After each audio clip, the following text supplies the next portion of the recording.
Hello, welcome to episode 10 of the Ukulele Sessions. Today I'm extremely happy to be joined by Shawn from Ukulele Friend. Ukulele Friend is a shop, a museum and an education site from Hawaii. Now, if you want to know anything about historical ukuleles, Shawn is your man. Ukulele Friend have an exceptional collection of ukuleles. They have ukuleles going back to the very first ukuleles from 1880. And in this interview, Shawn has with him three of the very first ukuleles ever made by Nunez, Diaz and Santo. These ukuleles are amazing, absolutely amazing. And with them, Shawn's doing an incredible thing. He's first of all, he's recording them. He's getting the best players in the world to actually play them. So he's getting people such as Kima Hussey, Elizabeth Pfeiffer, Neil Chin. They come and play these ukuleles and they record the sound.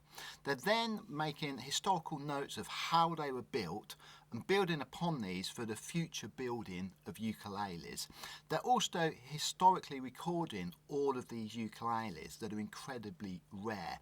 Shawn is such a nice guy and he was so generous to actually bring these ukuleles that are incredibly rare. I cannot tell you how rare these ukuleles are. And he brought them to the interview and he shows us them in the interview and he has an amazing knowledge about them. So it's a little bit different, this interview, but it's incredible. And Shawn's another gentleman that I could have spent the whole day chatting to. Please do check out his website. It's got some amazing stuff on it. I was speaking to someone the other day and I said, if you do go on their website, make sure you lock your wallet in a safe before you go on their website. But not just for that, if you're looking for a top-end ukulele, he sells new ukuleles by the top luthiers out there. So it is worth checking out, but from a historical point and an education point, his website is doing so much.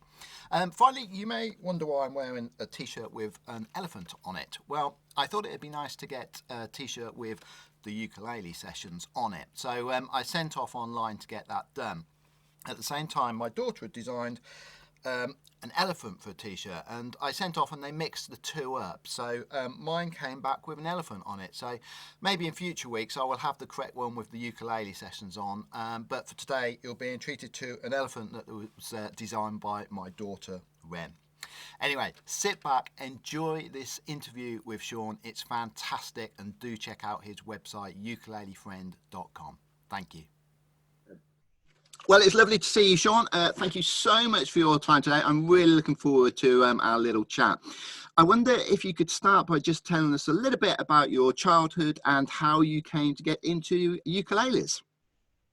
Sure. Well, thanks so much, Paul. Aloha to you. And we got quite a bit of a time difference between us too, but it is such a pleasure to be able to join this broadcast and share this passion I think we both have with your viewers. You know, for me, being born and raised in Hawaii, you always hear the ukulele. It's everywhere. It's in the music stores, on the radio, and so I just grew up with that sound in my mind. But I really kind of took it for granted, having been born here. And it was only until my later years, of course, you have ukulele at in the education system here and so forth. But it was when I lived in Japan, in my college years in particular, that I really grew fond of the instrument and more curious as I was away from Hawaii. People began to ask me, what's Hawaii like?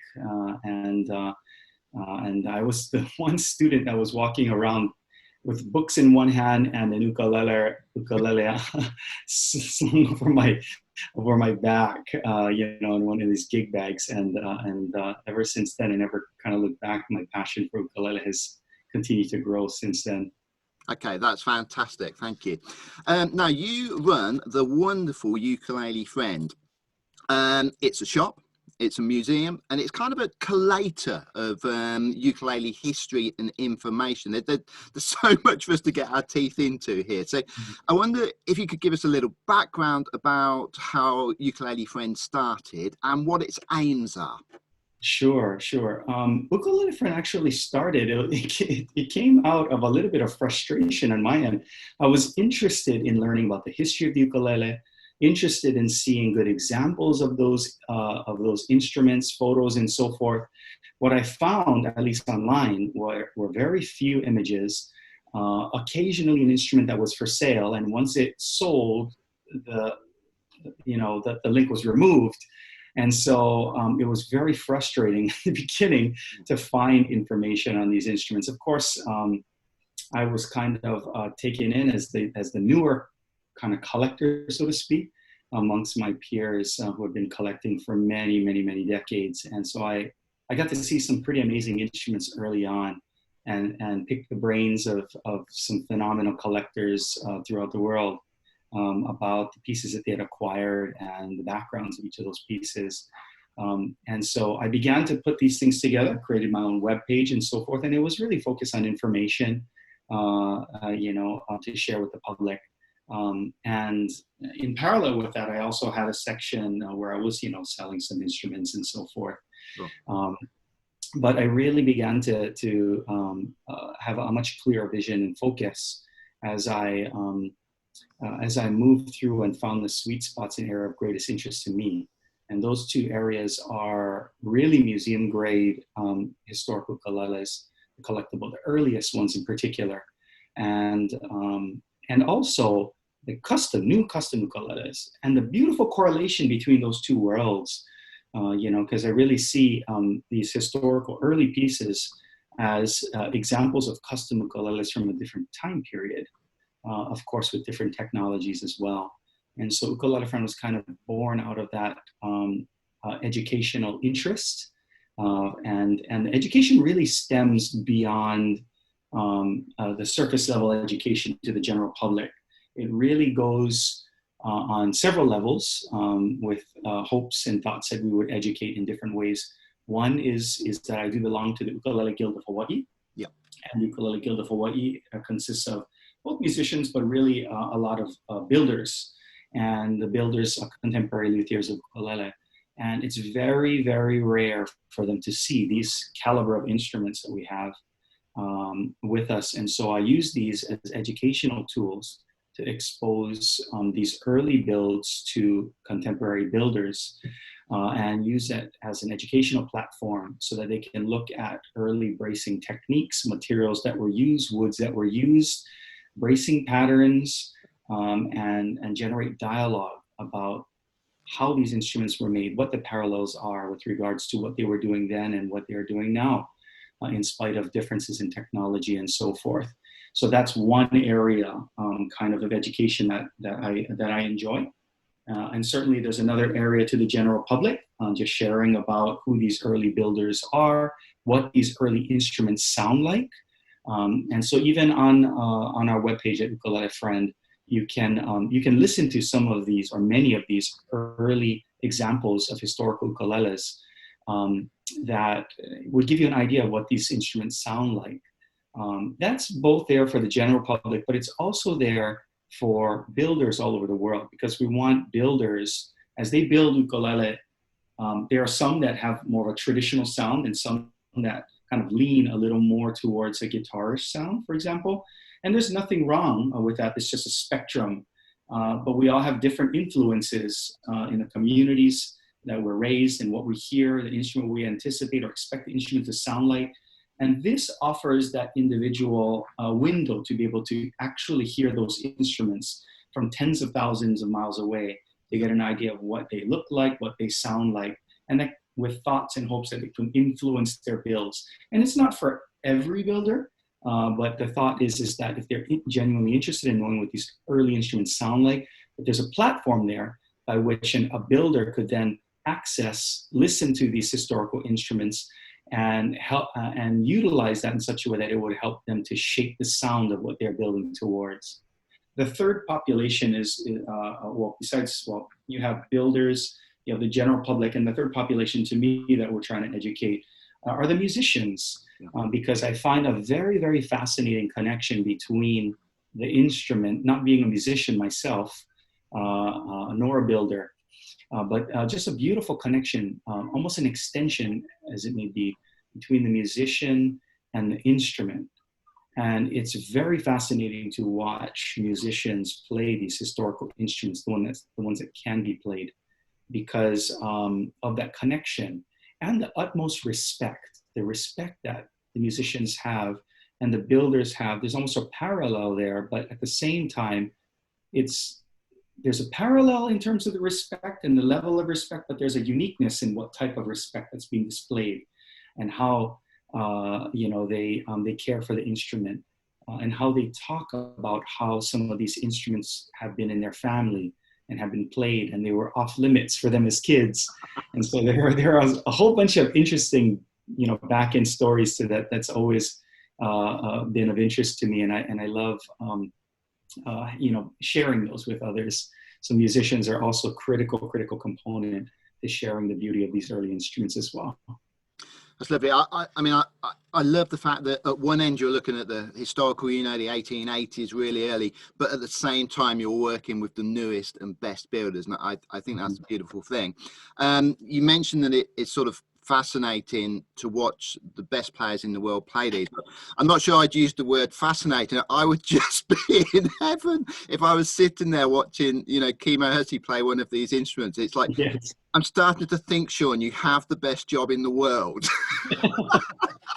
So, well, I consider myself pretty fortunate to be where I'm at. But, honestly, I'm a small cog in a much bigger sprocket of fun with the ukulele that's happening worldwide. And I think what you're doing as well, Paul, is so important for us to be able to collaborate, but also to share on the beauty of the instrument, certainly from the historical aspect, but just the pure fun.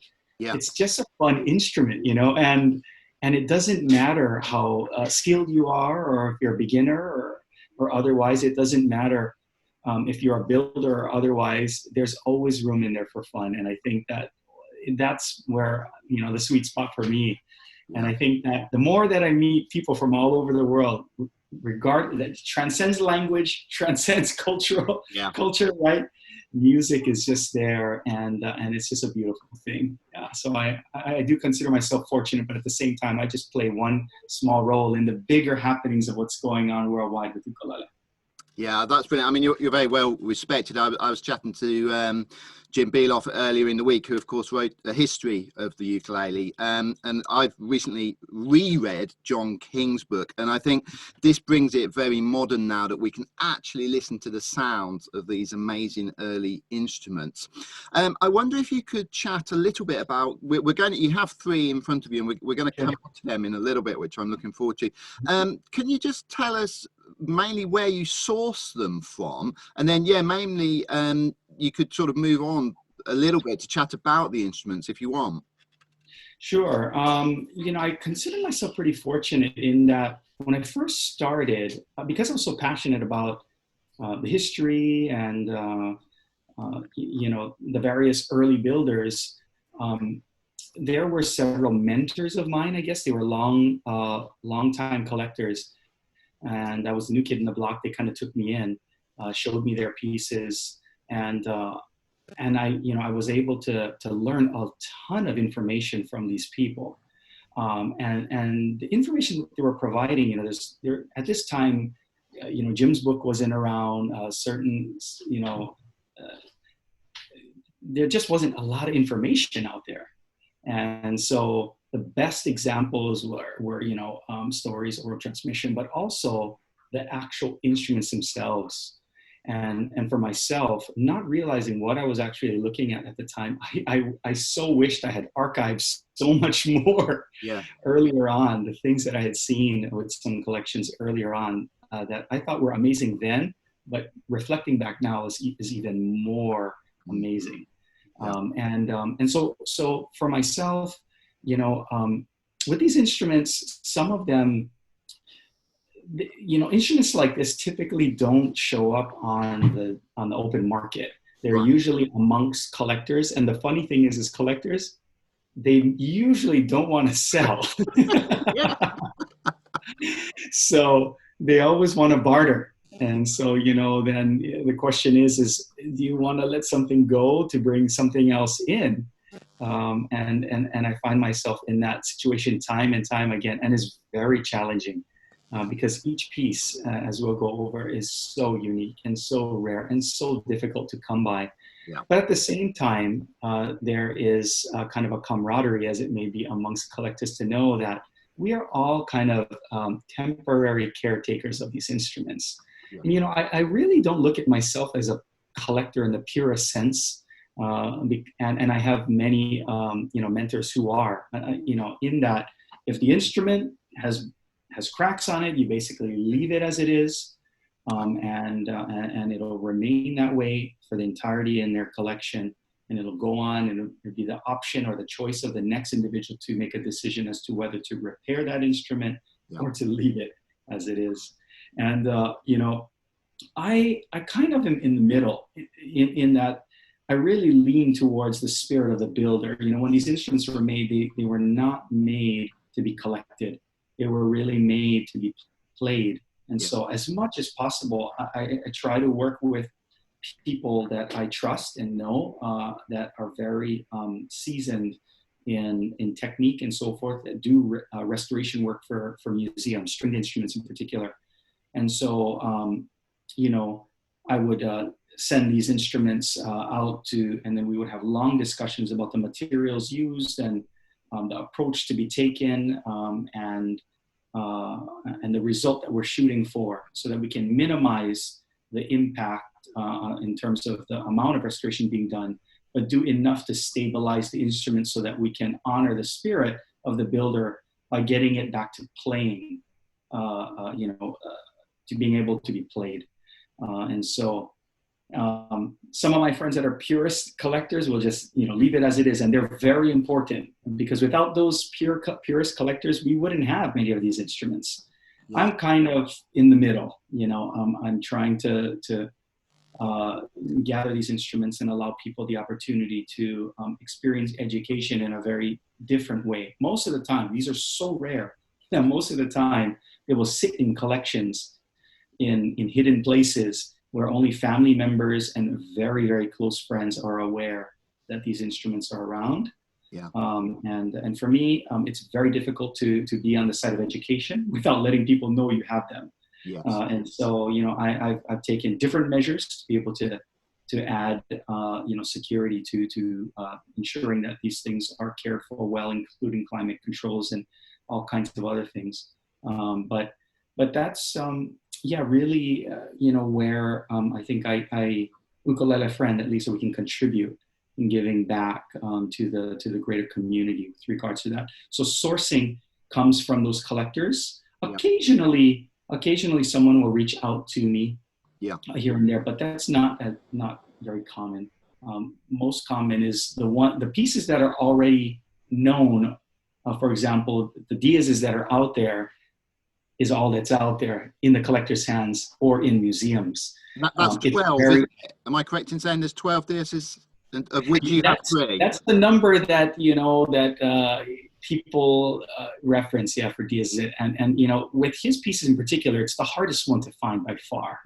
And we're very, very fortunate to have 3 of those pieces. But it's there were 2 fires in particular, one in 1900 and one in 1907, that had ravaged his workshop, and a lot of his work had been lost. Not to mention the time it takes to rebuild the shop, rebuild the molds, get everything set up and going. And then, of course, Diaz passes away in 1915. So there are not a tremendous number of examples out there. Yeah. And then Santo, he passed away even earlier, in 1905. Yeah. And so they're not, so I would say he's probably the second hardest one to find. Manuel Nunes is a very successful businessman, and of course with his sons and so forth, leaving a legacy on. He built both on his own and with his sons, and then Leonardo Nunes in particular went on to continue to build, but out of California at a later time. But Nunes passed away, I believe, in 1922. Right. And so, and they have various, approaches to that build philosophy as well. But they, we often look at them in isolation, but in reality, they were also minimally acquaintances. I like to say friends. Yeah. Because a couple of them shared workshop space too. Yeah. And you can actually see influences of one another's build, which would be expected, right? You can almost picture these guys, after work, having a beer together or something, right? Building instruments, working on these things, and just having these conversations as the evolution of the ukulele was unfolding right in their hands. Yeah. Fantastic. So the three that we have here, I'm going to take a guess, because the one on the right looks like it is. I'm probably completely wrong here. On my right, it's perhaps potentially a later one, because that looks, sorry, an earlier one, because it looks like it's got the 17 frets. Am I correct there? And the two on the left have 12.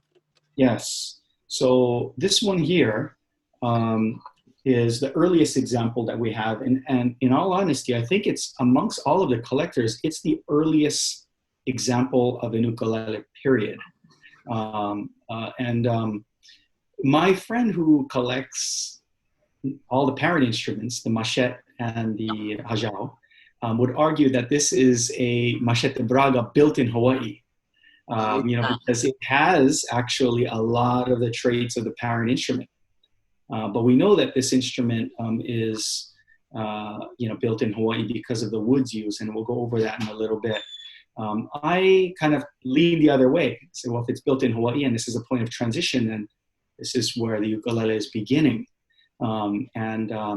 This instrument was on display in 1941 at the Honolulu Academy of Arts as being, quote unquote, the first ukulele. That's what it was displayed as. Right. But the two parent instruments, the machete braga, this really looks like a machete. Yes. Honestly. Narrow waistline here, the thinner body profile, right? The scale length is similar. The fact that you have this fingerboard that comes in, spruce top, a hardwood Brazilian back and sides, which we know was already available both in Hawaii. Brazilian rosewood was already available at this time, but it was also available in Madeira. Right. But the interesting thing about this particular piece, if you can see here, is the neck. Yeah. And the neck is actually Hawaiian koa. Okay. And so this is where this point of transition begins for these instruments, because you have the mainstream applications of European lutherie with the softwood top, spruce, a hardwood like a Brazilian rosewood back and sides.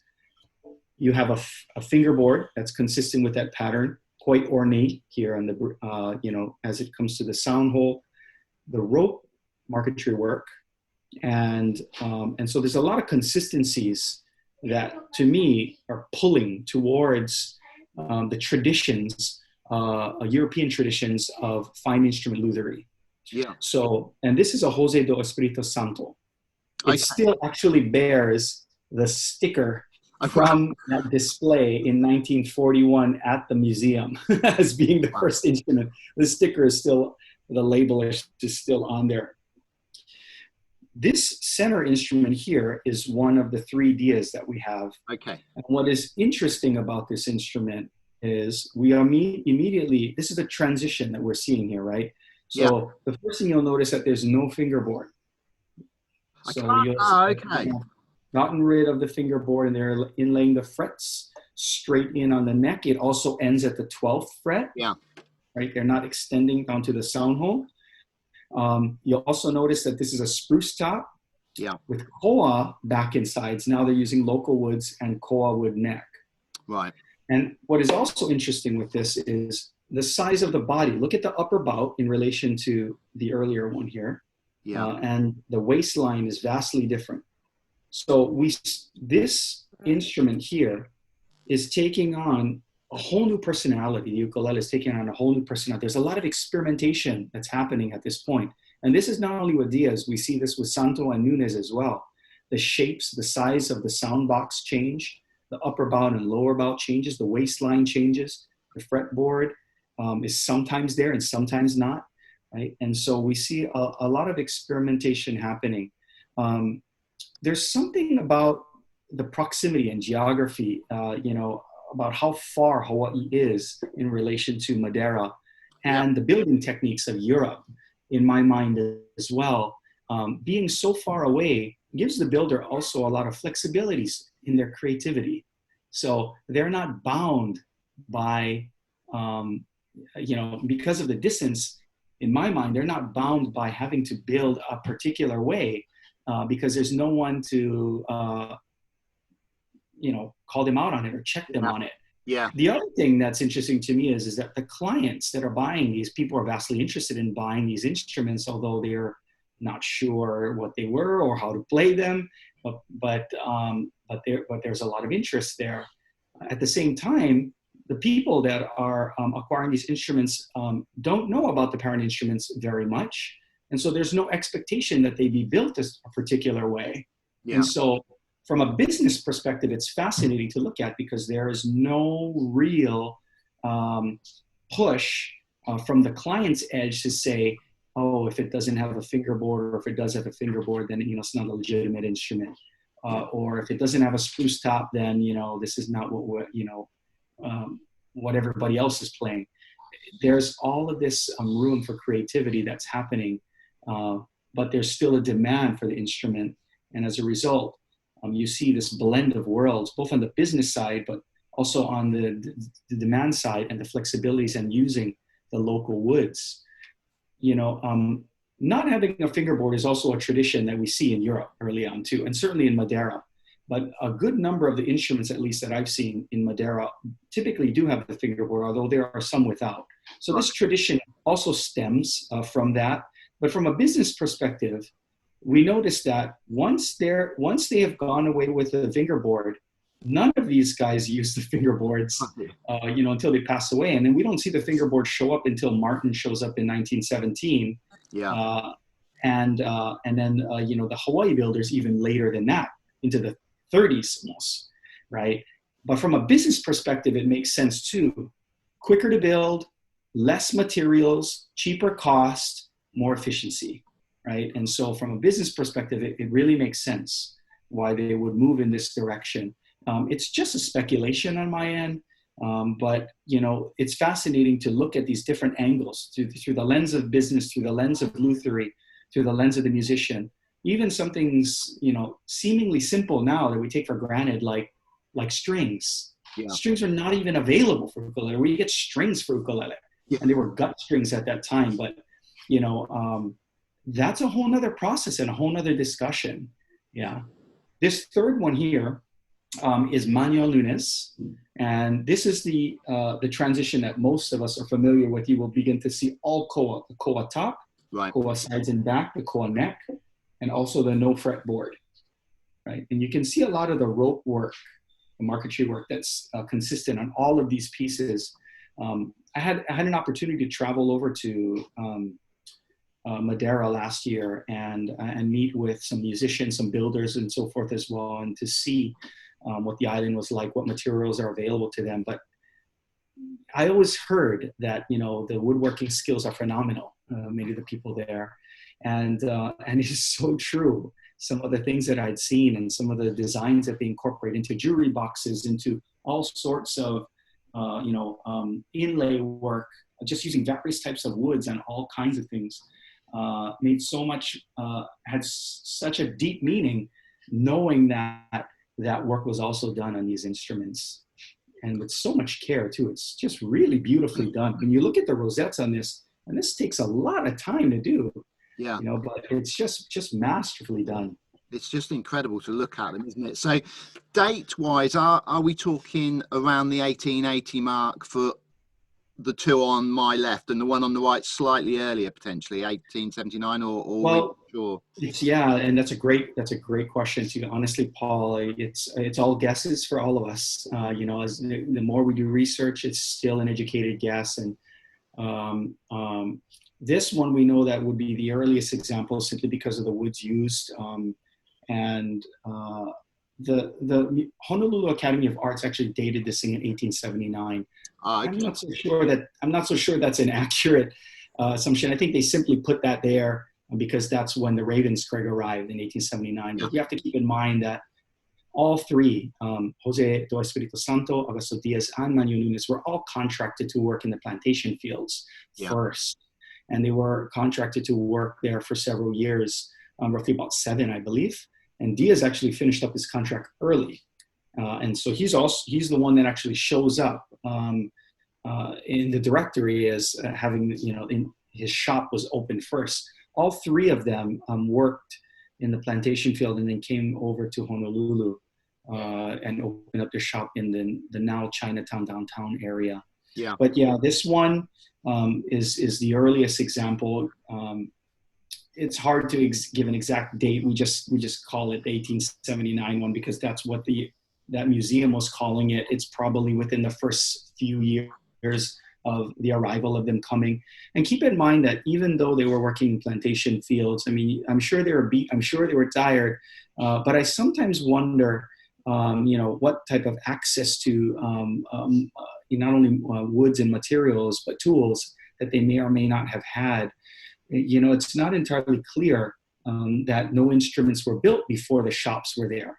Yeah. But in Madeira, it's very common to be a furniture maker and so forth, and also make instruments on your spare time, for pure enjoyment. Some for economics as well, but also just to play and enjoy.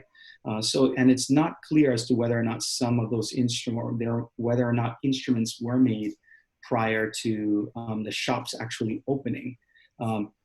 Most of them should have the labels, and if they do, then obviously that's post-shop opening. Yeah. Because they're going to be putting labels in on instruments that they're just fabricating somewhere at home or something like that.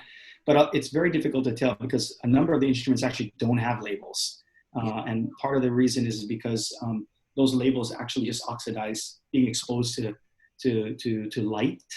And it's just a matter of time before it goes.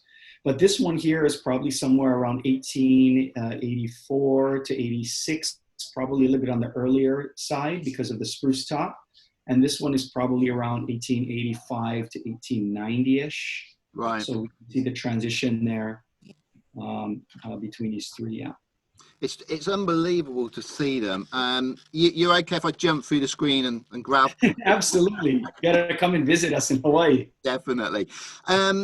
I read that Martin in 1907 made 6 initial ukuleles that Yes. were kind of a trial. Have you seen any of them? What was the fretboard situation there? Yes. So, those instruments, very fascinating, those instruments, because Martin does a really wonderful job at cataloging all the instruments that they made and sold, at least quantity-wise and so forth. So there are record that 6 of them were made. They were ordered by a local music store that was in the downtown area here, Bergstrom, I believe. And the company placed that order because they saw the potential and the popularity of the ukulele early on. Martin was receptive to trying this, but the problem was that they basically made scaled down guitars, the bracing patterns and so forth. They were spruce tops as well. And they scaled these down, and the sound was not very, good from what I heard. People describe that, and as a result of that, they basically just did a run of 6 and they stopped. It was only until about 10 years or 11 years later, or 1917, where they began to kick these off again in large quantities. But I would imagine that the fretboards would be on those early pieces, as they were on in the 1917 models and so forth as well. I wonder if that's interesting, isn't it? That dipping their toe in, they kind of just made small guitars. I wonder if they had intonation issues. It would be fascinating. Nobody really knows where those instruments are. Like, I've never heard of anyone having one of those, and at the same time, I've always heard that people are looking for those. I'm equally as curious. But keeping in mind too that these builders of those early Martin ukuleles, I question the reference point with regards to their access to what ukuleles would have sounded like, or what they thought an ukulele sounds like, or what sound were they building towards, because they had all this experience in building guitars and banjos and other instruments, but with the ukulele, they were just coming aboard at that time. And this is, that would have been before the ukulele craze with the Pan-Pacific Exposition in San Francisco with Kumalai and all the success he had there, and the sweeping interest that had crossed the U.S. with regards to ukulele. So who knows? There may have been some examples. Maybe they had some of these early builds that were there at the Pennsylvania shop. I haven't heard of that. Or any record of that specifically. So you kind of wonder, like, if they had access, or if somebody had lived in Hawaii or had known what these instruments would sound like, if that would have turned out differently for Martin. Yeah, it does make you wonder, doesn't it? Thank you so much for sharing them with us. I wanted to move on. I think unfortunately we're running out of time already. I wanted to move on. You said a really interesting thing, that you don't really see yourself as particularly an owner of these pieces. And chatting to Kimo as we were the other day, he said he never owns a ukulele. I love this story. Yeah. He doesn't own one now, and he's almost views himself as a custodian of them, which I think is a wonderful thing, because that's the great thing about ukuleles, that they're passed around and shared. So I wondered if you could just tell us a little bit about your relationship with Kimo Hussey, how that came about. That'd be great to hear that. Absolutely. Kimo has been a longtime friend of mine, and I think we really see eye to eye on so many areas, in particular education. He is huge on education. His background is education. I mean, he is a retired pilot, military pilot, but at the same time, he graduated, with a degree in music. Yeah. And so when he approaches teaching and everything's from an educational perspective. So we really see eye to eye there. I actually work at the University of Hawaii here. So I'm in education, higher education as well. And with these pieces, it's kind of a blend of both worlds for me. It's my passion with ukuleles and my love for education as well. And to be able to share that with others. Kimo we're cut from the same fabric in that sense. And we're always having discussions, both with the builders as well as with the other musicians, as well as talking about the history of the instrument. Really more to look at creative ways that we can share the instrument with people near and far in educational ways. That's really focused on education, and that's a big passion for both of us. But our relationship has been great. He is a remarkable musician. Yeah. But at the same time, he's one of the nicest, humblest guys you can ever meet. Yeah. He will not tell you, and to this day, he jokes, because we recorded with him the other week. And he said, Paul reached out and he said, he's trying to get together all of these top musicians, the best musicians in the world. And I'm right there with you, Paul. I totally identify him as one of the top musicians. Yeah, but yeah. He said, that's not me. That's it. And I said, you got to be kidding me, Kimo. You're amazing. Yeah. But it's so much more. It's his love of people. It's his love of Hawaii. It's his love of the ukulele, and combining all of that and sharing that through education and through what we call kanikapila, which is really fun playing the instrument. Yeah, he kind of personifies what the ukulele is, doesn't he? Really, he's a remarkable ambassador. Absolutely, 100%. Yeah, fantastic. Thank you for that. So, unfortunately, we're running out of time. This has been so fascinating. I could sit and chat here all day. I really could. If people go on your website, they can actually see these wonderful players. You have Kimo, you have Elizabeth Pfeiffer, you've had Neil Chin as well, I believe, playing, and they play these instruments, and you can actually hear them, and you can listen to the sound snippets of them, as well as ukuleles that are being built by the top builders now. So I wonder if you could just sort of round up by telling us how people can contact you, what they can do to help in any way as well, Shawn. Oh, that's great. Thank you so much, Paul. Yeah, well, basically, you can go to my webpage, ukulelefriend.com, and there's several resources on there. There's an archives page, which has all the previously sold instruments. Many of the instruments that we have, some builders will only build just 1 or 2 instruments a year. Some build, 10 or 12 instruments a year, but very low number, high quality instruments. So if you're just interested in knowing what these sound like, what woods are used, what the construction techniques are, what the background of these builders are, vastly different backgrounds. from different builders. All of that can be on the archives page. We also have a museum page where you will find all of these earliest pieces, and several of them do have recordings on them. You basically just click on the image of the instrument.